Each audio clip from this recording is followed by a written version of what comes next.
Losing my mother at such a young age had a profound effect on me.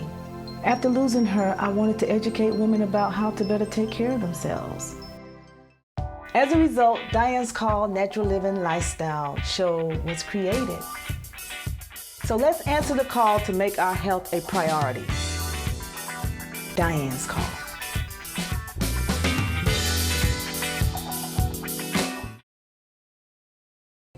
Welcome to Dianne's Call Natural Living Lifestyle Show. Today we are at the wonderful, beautiful Medissage Centers at Noah's Ark. And we have Mr. Swami. But we're here at this beautiful space that is also in South Carolina, one of the most beautiful, sacred places that I've been in the world. And I spend a lot of time here, so that's why we're here today, so that we can share this beautiful space that's right here in our, essentially in our backyard. Swami, tell us a little bit about yourself. I'm going to give you the short version. I've been in South Carolina for almost 10 years. Moved into this space July of 2005. The center is essentially a safe haven, a place for people who are seeking spiritual growth, who are seeking peace, who are seeking healing, who are seeking to get away from the hustle and bustle and the stressors of normal living, can come here and find what they're looking for. My vision ultimately is to have 50 or more centers like this around the world. But I'm working towards creating spiritual community. People coming together, living together, working with each other, working on their own individual growth, working on creating things that are dear and important to them, creating a village of healers and spiritually minded people. That's really what I want to do. Currently, are there any classes going on, and are you the only teacher for the center, or are there other teachers? We have teachers that come in all the time, like yourself, who offer classes, offer courses, offer workshops, seminars, retreats, in different holistic modalities. So tell me about a little more about it being such a sacred place, and what does that mean? Because when I come here, there's a really peaceful feeling that I get, and not all places give me that feeling. So let's talk about a little bit about how did you cultivate that feeling, or this feeling that I feel when I come, and when others come, they feel it too, because we've had discussions about it. Everything that exists is essentially vibration. And in any environment, in any space, a particular type of vibration must exist. And in this particular space, which you're talking about, is a healing and a spiritual vibration that has been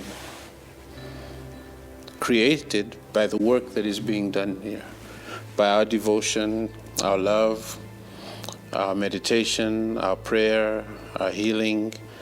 And over time, that grows. It intensifies. The more people that come here, the more that vibration has something that goes into it that makes it more potent. Lots of times, people who do come here are able to have spontaneous responses and reactions to that vibration alone. When I say that, I mean that there are people who are able to find healing simply by being immersed in that vibration. We've had people come here with serious ailments and just live here for 2 weeks and go back completely healed. So it is a healing vibration that you feel.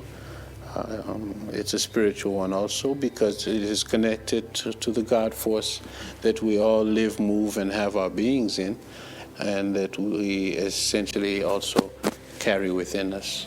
Now, ever since I've come here, I've been telling a lot of people, and every time I mention it, they'll say, in South Carolina? Here? Because they're used to me traveling all over the world to go to, different places and beautiful places. So tell me again, how did you come to be in South Carolina, in a really small little rural town? I was led here by the divine. I never, ever in my wildest dreams would have thought that South Carolina would be a place where I would live. South Carolina does not have a history that is particularly friendly to people of color. And therefore I never thought I'd end up in South Carolina, you know. I had almost given up, but I was kind of intrigued by the South at that time, simply because I was really hoping to find someplace warm.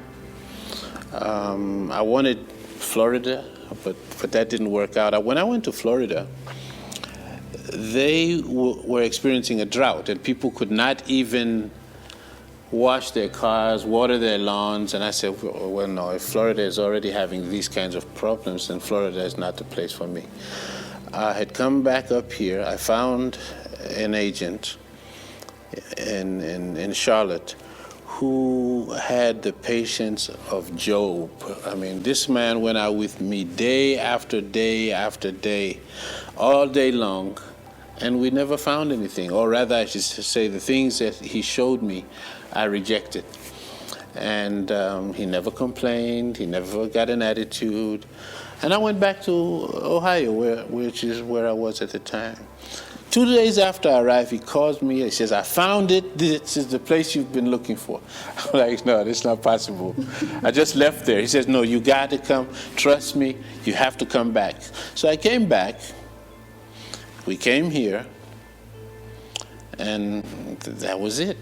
And when you came, this beautiful house, was it here? No. There was nothing here. There were pine trees and oak trees where this house is now standing. There was nothing here. The lake was there because the previous owner had put the lake in about 20-something, well, now close to 30 years ago.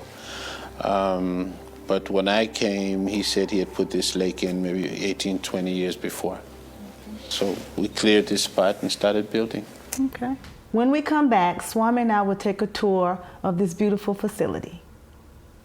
Car accidents and being injured can make you feel powerless, like you don't have a voice. You need someone to make sure you are treated fairly and respectfully. We'll make sure your voice is heard. You have rights, and you deserve to be compensated fairly. You didn't choose to be in an accident, but you can choose who has your back. At the Solomon Law Group, we've got your back. Call for a free consultation at 803-509-8888.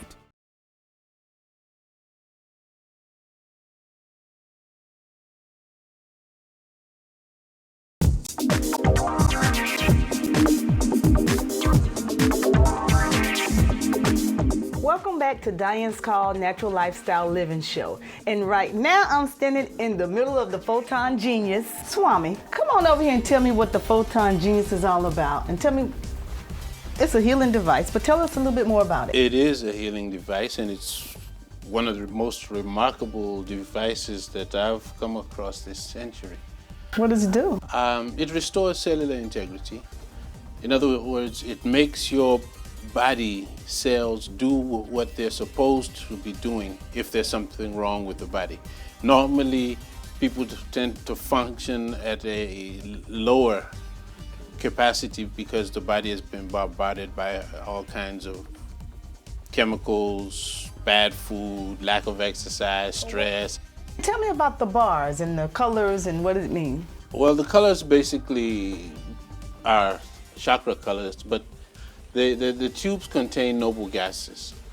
These white ones are basically infrared, and that's an interesting thing because the white tubes heat up the body cells to over 107 degrees.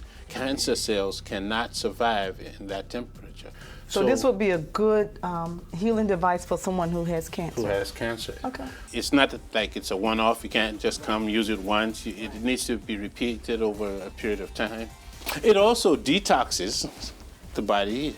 If you get in here, you will sweat. you will sweat profusely. And how long does someone need to stand in it? You would stand as you are now inside the horseshoe. Okay. When it gets too hot, you turn around, and you would be doing that without any clothing or jewelry on. Okay. For 30 minutes. 30 minutes. Yeah. Thank you. Okay, Swami, let's continue the tour. Okay, let's go. So, Swami, Yes, ma'am. this beautiful state-of-the-art kitchen. Tell me about it. There's a dehydrator over there, rice cooker, toaster, stove 1, stove 2. There's a Vitamix blender, I know we got a champion juicer. champion juicer. There's also a wheatgrass juicer. So how much thought did you put into making the kitchen, and what was your idea behind, you do cooking classes here, or it's just... No, not really. I mean, the kitchen was originally just designed for personal use.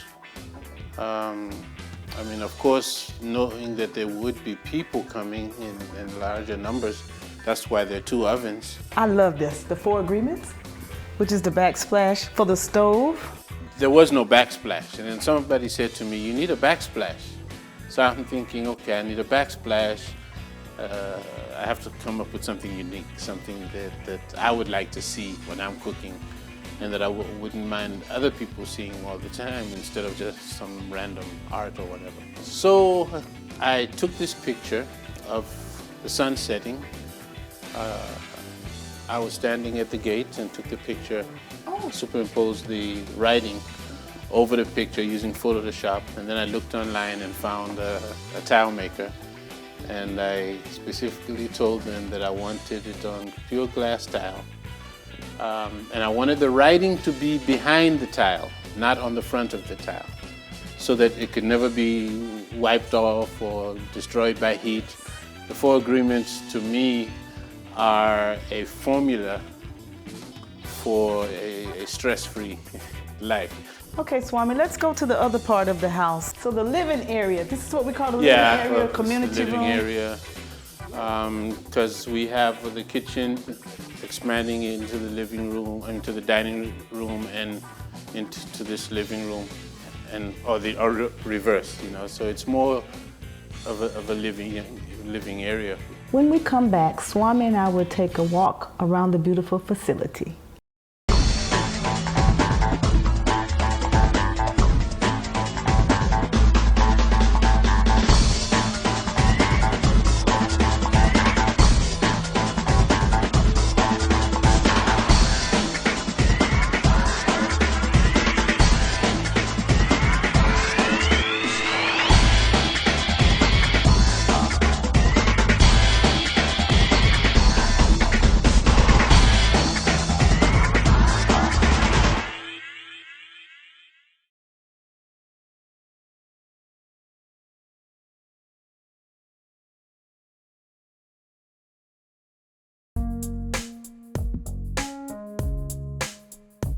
The beautiful Medissage Center. Swami, why is it round? When I tell people about it, I'll say it's round. So why is the house round, and how many floors is it, and how many rooms? When I was a little boy, I had promised my grandmother that I was going to build her the biggest hut in Africa. And of course we laughed about it at the time, and I one day got the chance to build my grandmother's hut. And so that's why it's round, because I had made a promise and I wanted to fulfill it. But it actually has 21 sides. Each floor is about 2,000 square feet, slightly more. There are 4 floors, and then there are the extensions. Altogether, the heated and cooled space is a little over 10,000 square feet. So we have the house, and then we have the guest house also. Well, we'll go to that.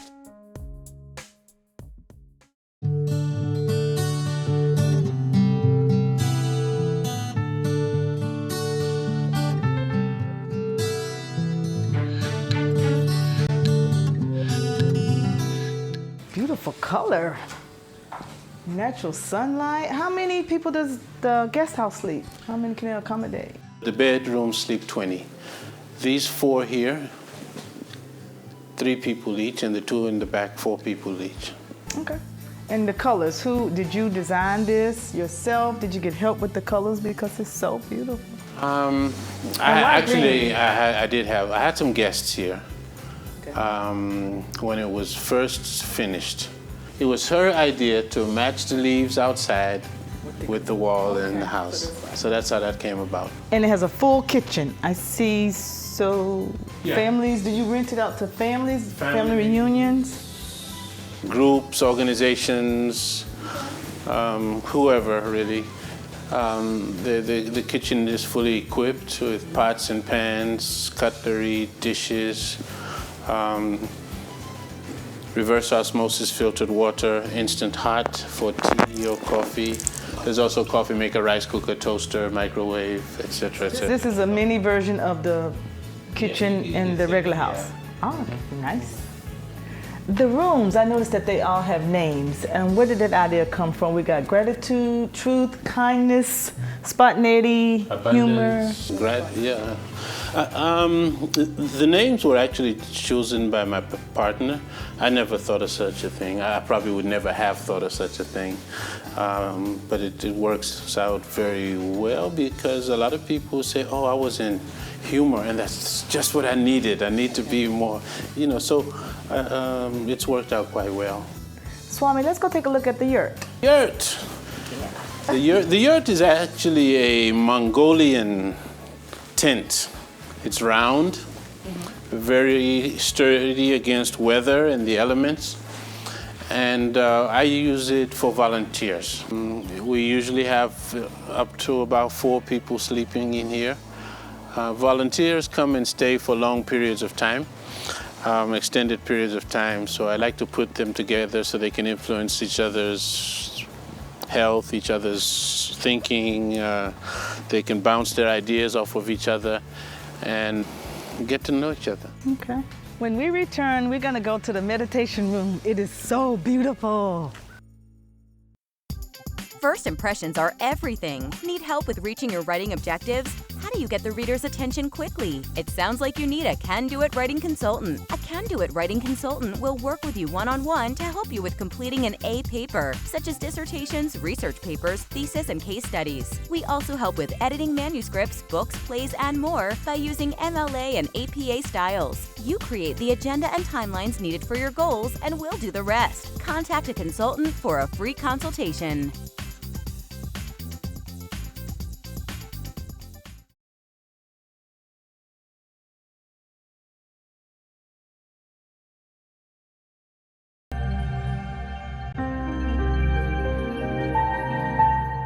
Welcome back to Dianne's Call Natural Lifestyle Living Show.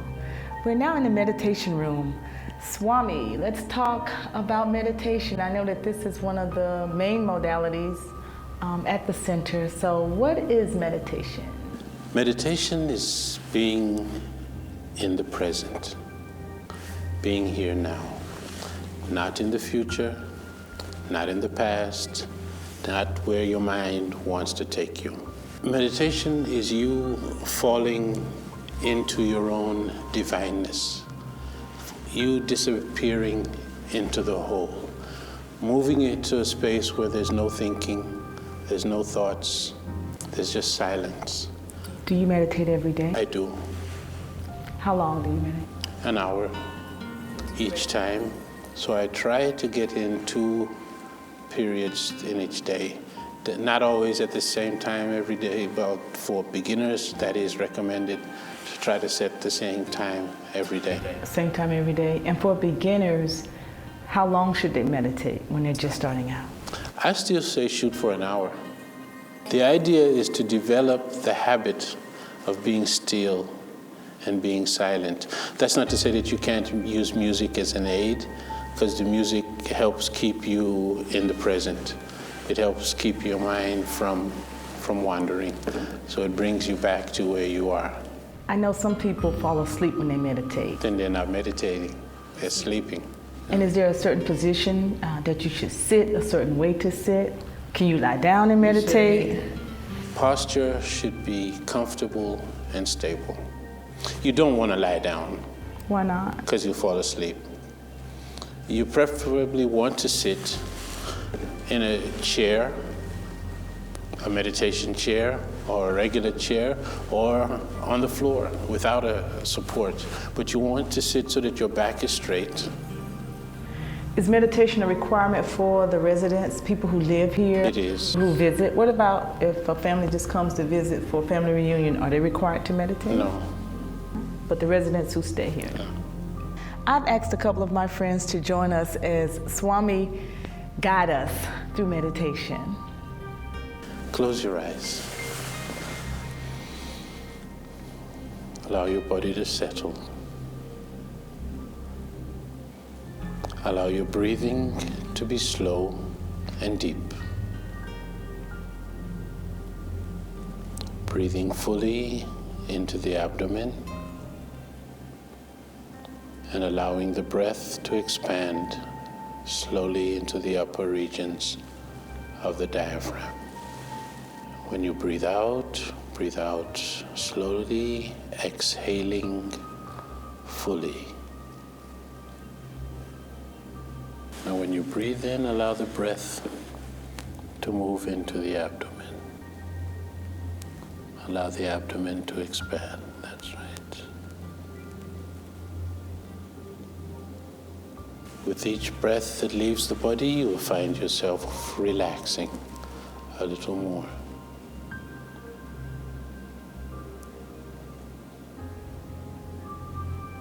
Allow the mind to be focused on the breath. So your attention is watching the breathing.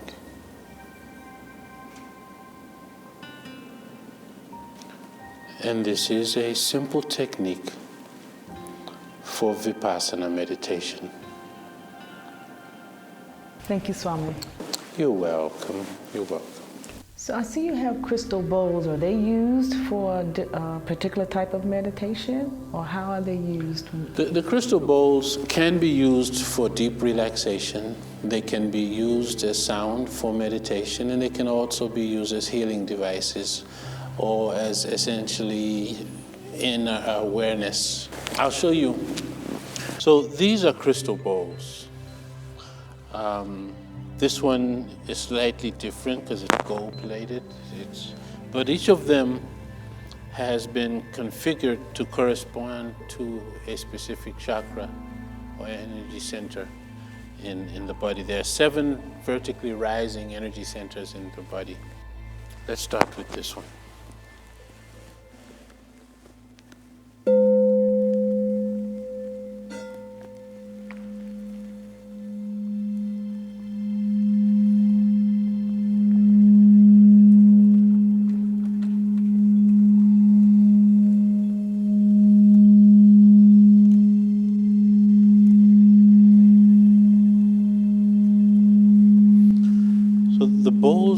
Create a vibration, a vibratory pattern that has an effect on the body. It is always relaxing, always at the same time stimulating, and depending on what your need is, it can also be very healing.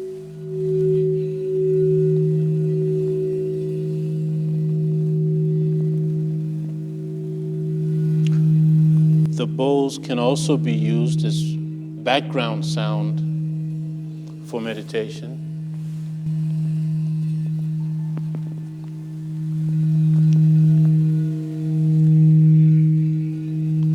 They're very effective in helping relieve tension in the body.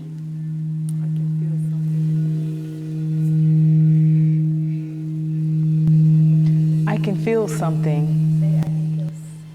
Do you feel it in a particular part of the body? I felt something in my heart on this bowl. Now that one, I'm feeling something in my head.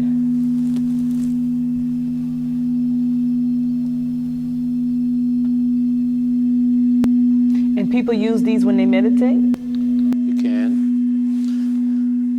you said you're feeling something in your head. This here is a crown chakra bowl, so it affects the 7th center.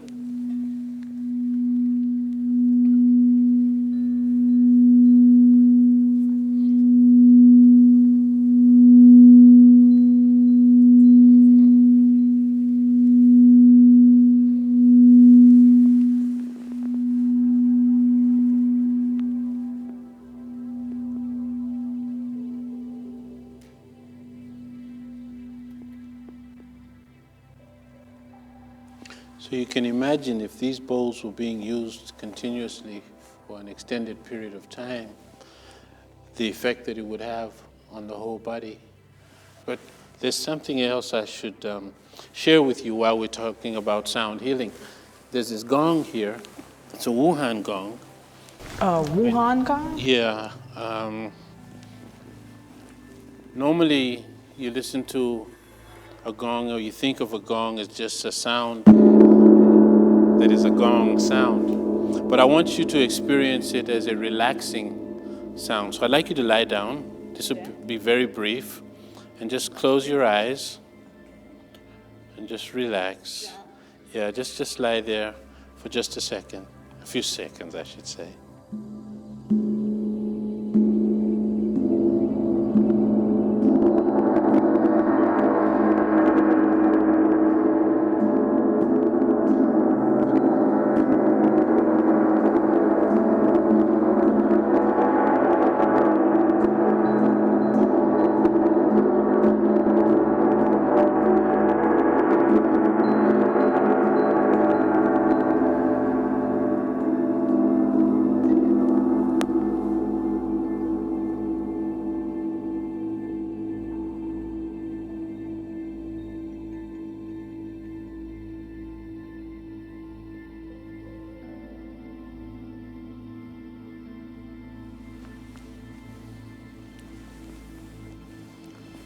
Okay, now you tell me what you felt. Swami, that was very relaxing. That felt good. Now imagine that going on for 15 minutes, 20 minutes, 30 minutes. The sound, of course, creates ripples, waves of sound that transperse throughout the room and, of course, become a part of your body. May I give you a hand? Thank you very much, Swami, for this wonderful experience and giving us a tour of the Medissage Center. Tell us how we can reach you. Well, we're on the internet. You can find us at medissage.org. Our address here is 1117 Black Creek Church Road, Mount Croghan, South Carolina. Thank you, Swami, so much for joining us today. And up next, I will give you my spicy bite.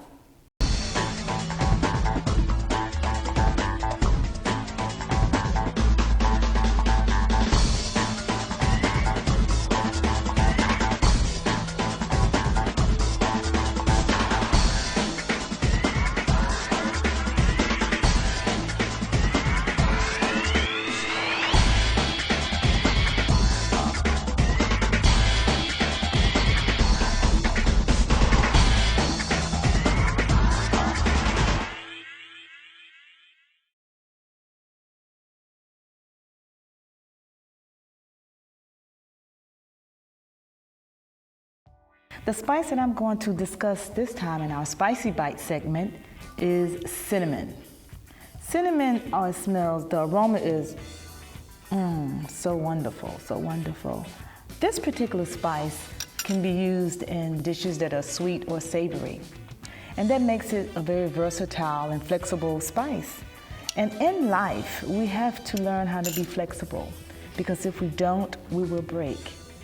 And so again, cinnamon, when you think of cinnamon, think of being fluid, being flexible, being able to adapt to different environments and different arenas as you go through your life's journey. And that's our Spicy Bite, cinnamon. Thank you for watching the show, and I hope you join us next time.